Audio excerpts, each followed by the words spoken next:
Olá, eu sou Joyce Bianchi. Eu trabalho com mentoria e assessoria em marketing digital para profissionais da saúde. E hoje, para o nosso bate-papo, eu trouxe aqui a fisioterapeuta oncológica Ana Paula Zanuto. E é com você, Ana Paula, se apresente para a gente saber um pouquinho mais sobre fisioterapia oncológica. Olá, pessoal, sejam todos muito bem-vindos aqui. Eu sou Ana Paula, sou fisioterapeuta especializada em oncologia, acupuntura e atualmente me especializando em cuidados paliativos. Então, eu comecei a atuar após a minha graduação em 2010. A pós-graduação em acupuntura, ela veio no final de 2012, depois veio a oncologia em 2016 e hoje, em 2020, nesse ano de 2020, fazendo a pós-graduação em cuidados paliativos. Então, a oncologia, ela abriu esse espaço ainda mais, tanto para a acupuntura, e ela é bem ligada aos cuidados paliativos, e é uma área que eu sou apaixonada em trabalhar, gosto muito daquilo que eu faço, e estou aqui para falar um pouco sobre como funciona, o que é a oncologia, o que a fisioterapia pode contribuir junto à equipe, tanto ao tratamento oncológico e também à equipe dos cuidados paliativos. Maravilha. Então, você que está nos assistindo, se inscreve aqui no canal que a gente vai trazer outras informações relacionadas a esse universo, né, da saúde. E hoje aqui nós vamos falar então sobre essa questão oncológica. Então, se você tem alguém na família que passa por algum procedimento, né, que tem histórico aí de cânceres, algumas coisas relacionadas a esse universo, coloque aqui sua dúvida, deixa aqui seu comentário que a gente vai respondendo depois em outros vídeos, porque essa é só a primeira conversa aqui, né? O nosso primeiro bate-papo, e a gente vai depois respondendo as suas dúvidas. Então, Ana, vamos começar com o assunto em si, que é a oncologia, né? Quando a gente fala fisioterapia oncológica, já remete, né, no nosso imaginário a palavrinha que é tão temida, né? Parece que até as pessoas têm medo de falar, que é o câncer. Então, eu queria que você falasse um pouco pra gente, porque quando a gente fala sobre isso, é um assunto que parece ser muito pesado. E como que a fisioterapia oncológica, ela atua nesse setor, nesse segmento? É isso mesmo, Joyce. Quando alguém escuta a palavra oncológica, né?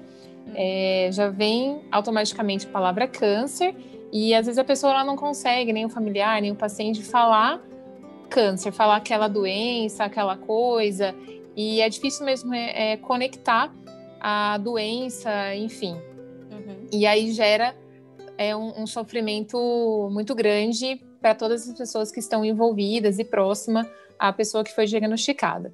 O fisioterapeuta oncológico, ele atua desde o diagnóstico até aí os cuidados paliativos. Então, ele participa de todas as fases, ou pode participar de todas as fases do tratamento desse paciente.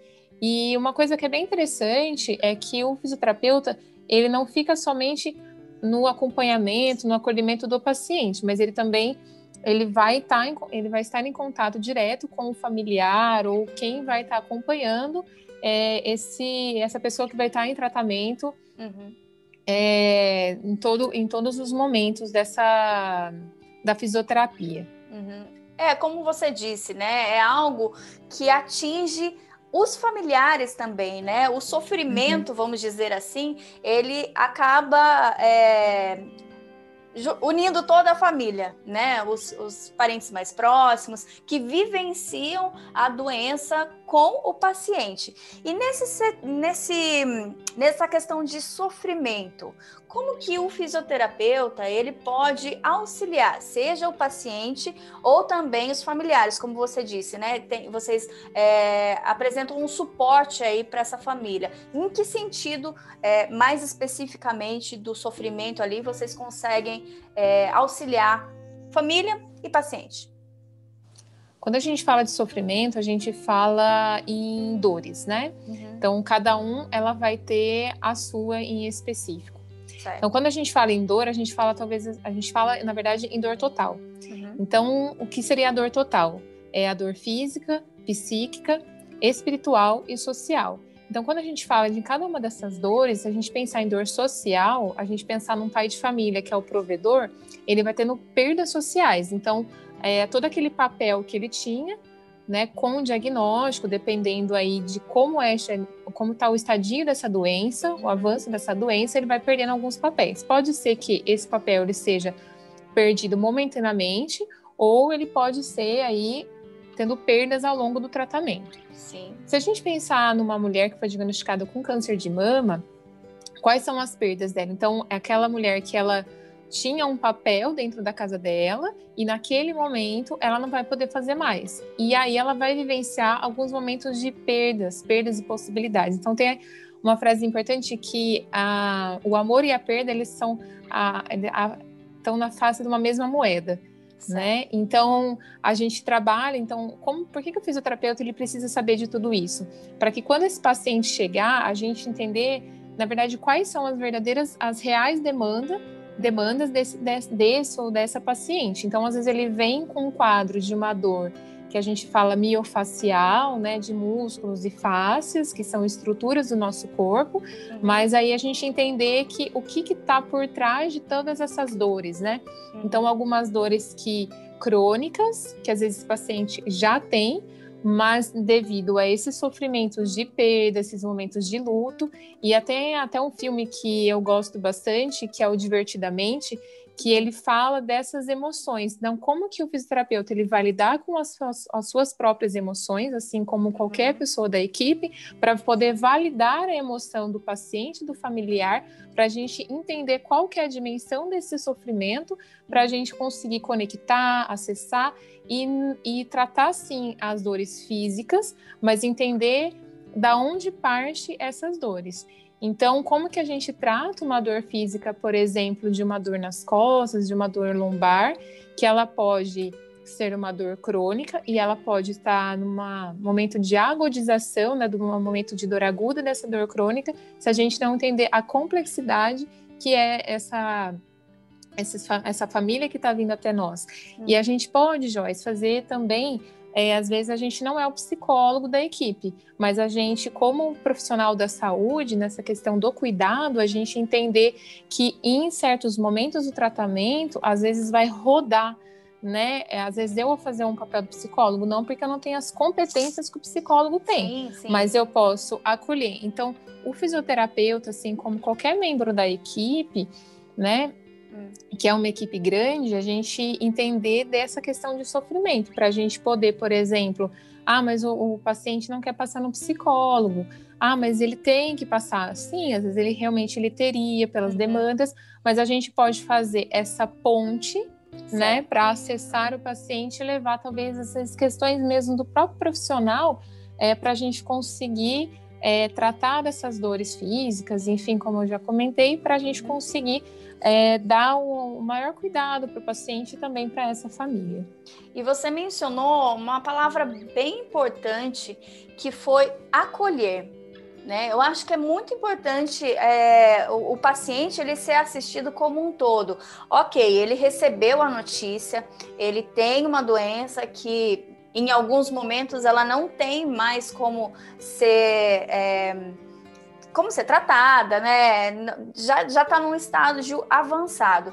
Então, fazer esse acolhimento, como você mencionou, eu imagino que seja uma das partes mais importantes, né? Porque se ele já tem um diagnóstico no qual ele já sabe, infelizmente, qual vai ser o fim desse tratamento ou desse momento que ele vive, né? Porque a gente falar de morte é algo tão...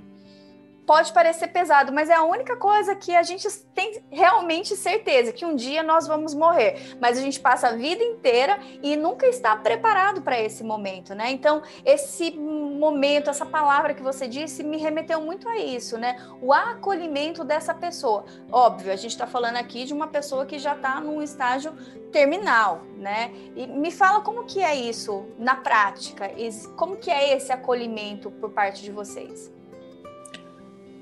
Eu acredito, assim, que foi um aprendizado importante na pós-graduação e tem sido um aprendizado muito importante na pós, Joyce, que seria a nossa escuta. A escuta ativa, a escuta passiva.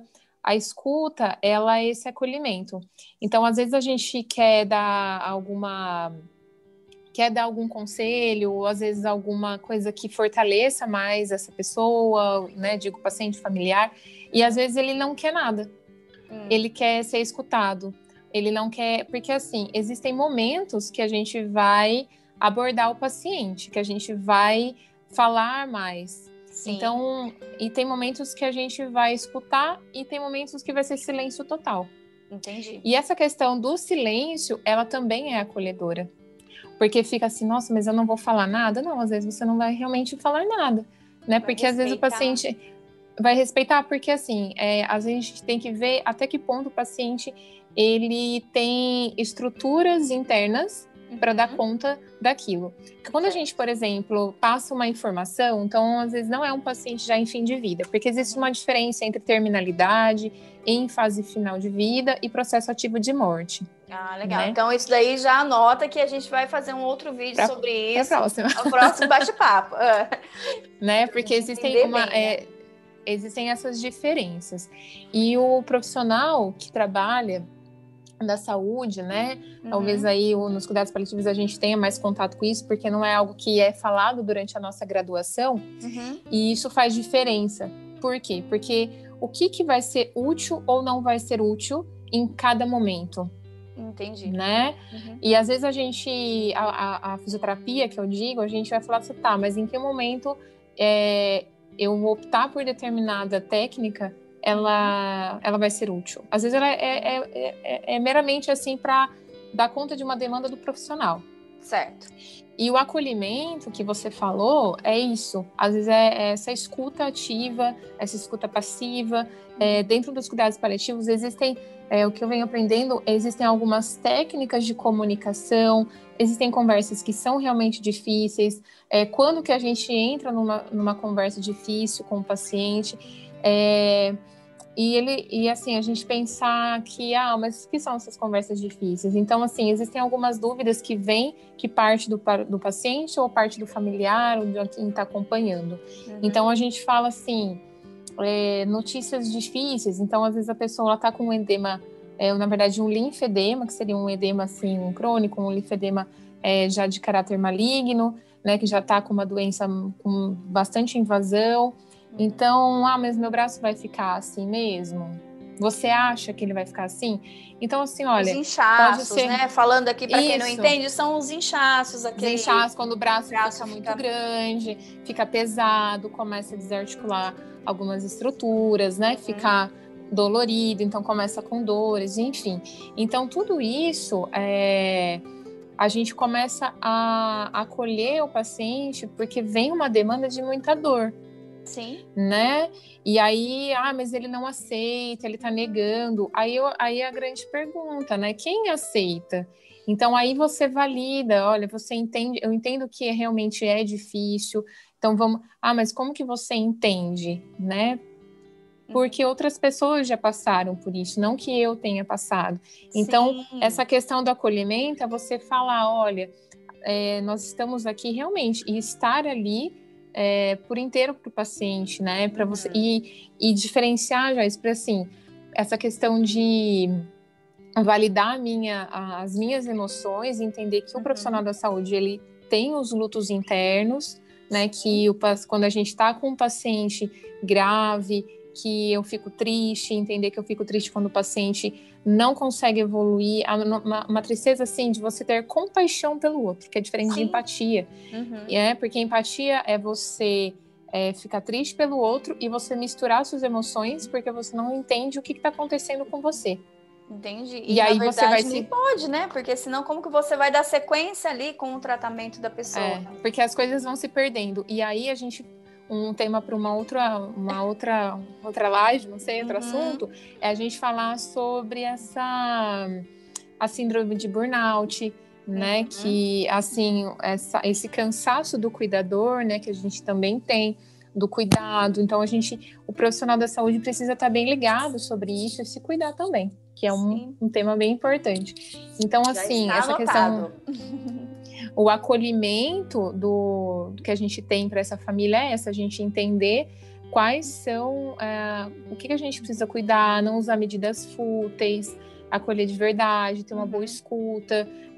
São técnicas que a gente vai aprendendo, que eu venho aprendendo na pós de cuidados paliativos, e assim, aquilo que parece que é extremamente óbvio, às vezes a gente precisa de lapidar algumas coisas que são, que pra gente, às vezes a gente acha que a gente escuta, ou pode ser que a gente escute demais e não acolha, porque o profissional, ele tem uma questão de afastamento. Por que esse afastamento? Porque, peraí, isso não quero sentir isso, e aí eu me afasto. Sim. E aí eu não consigo acolher. Entendi. E assim, é óbvio, a gente vai ter. E o lapidar essas técnicas exatamente para isso, né? E eu vejo que é importante, e tem dado bastante, assim, diferença no cuidado pro paciente, né? Porque qual que é o nosso objetivo? É o paciente. Sempre. Perfeito. Nós somos um ser complexo, né? Então, além das técnicas que vocês utilizam para conter um edema, como você falou, é um inchaço, é uma terapia manual, é a acupuntura que vocês utilizam. Quais são as técnicas que vocês têm utilizado para conter, né? Porque às vezes a gente tem aquela pulguinha atrás da orelha, no sentido de que, eu tenho um quadro oncológico ali, mas a acupuntura não pode, eletroestimulação ou terapia manual, se a gente for manusear o paciente, isso vai dar metástase, coisas assim que passam na nossa cabeça de leigos, que a gente não sabe, né? Então, me dá só uma pincelada aí de algumas técnicas que vocês utilizam para que a gente possa entender também que existem técnicas, existem coisas a serem feitas, né? E não é só porque o paciente teve o diagnóstico que ele vai ficar aquém de procurar tratamentos devidos, né? Vamos assim, pensar na drenagem linfática manual. Então, se eu falar sobre drenagem linfática, por exemplo, numa doença avançada, onde o paciente já tem metástase, quando eu posso fazer e quando eu não posso? Então, a drenagem, ela tá ali para conforto, fisioterapia de conforto, que a gente fala, fisioterapia paliativa. Mas não pode fazer porque vai aumentar a metástase, vai disseminar mais a doença. Então, isso é um mito. Por que é um mito? Porque o processo de metástase, ou seja, de disseminação de doença, ele é um processo bem complexo, mas bem complexo mesmo. É uma cascata de eventos para que a metástase aconteça. Ana Paula, mas espera aí, então quer dizer que durante a quimioterapia eu posso fazer? Não, vamos com calma, né? Então a gente pensar que então o paciente ele está em quimioterapia, ele tem aí está em tratamento, nesse caso não. Se eu estou num tratamento já numa quimioterapia paliativa, então quando eu posso fazer, quando eu não posso fazer? Então geralmente faz antes da quimioterapia, não faz depois, porque daí ele recebeu a quimio, o que você vai fazer? Você vai drenar, vai favorecer com que essa droga antinoplásica, né, essa quimioterapia, ela saia? Não. Então, tem momentos que a gente usa dessa técnica, por exemplo, que ela é bem importante. Aí você fala da acupuntura, mas não pode fazer? Em certos momentos também a gente pode fazer a acupuntura. Outra que gera bastante dúvida é a eletroestimulação, né, o TENS, e popularmente conhecido, que é o choquinho. Então, a gente tem um efeito colateral, chama neuropatia periférica induzida por quimioterapia. O que é esse palavrão? A neuropatia é quando tem aquele choque, quando o paciente começa a ter choquinho nos dedos, formigamento. Então, a gente tem uma característica de dor das neuropatias que a gente fala. Então, às vezes vai pegar um copo de água gelada, daí dá choque, porque a gente tem nervos que são sensitivos, nervos motores e nervos mistos. Então, o sistema nervoso periférico, que é atingido aí pela químio, aí ele fica mais alterado, sensível. Então, alterado, exato. E aí, o que a gente pode fazer para ajudar? Ah, mas eletroestimulação não pode. Então, a gente vem com uma grande leva aí de artigos científicos, estudos, comprovação, que tem até, a gente fala da eletroestimulação voltado para oncologia. Então, a gente tem estudos que mostram que o uso da eletroestimulação para esse tipo de efeito colateral, ele tem sido extremamente benéfico. Tem outras técnicas, a gente fala de terapia manual, então, assim, várias técnicas, né, tem a serem utilizadas. Entendeu? Então, a gente tem aromaterapia, a gente tem compressa de camomila em temperatura ambiente para o pessoal da rádio. Então, assim, a gente tem uma infinidade. E aí, que você falou, mas quando usar, quando não usar. Então, eu acho que é um papo muito legal para a gente ter, para a gente falar quais as técnicas que a gente vai ter disponível aí para o fisioterapeuta.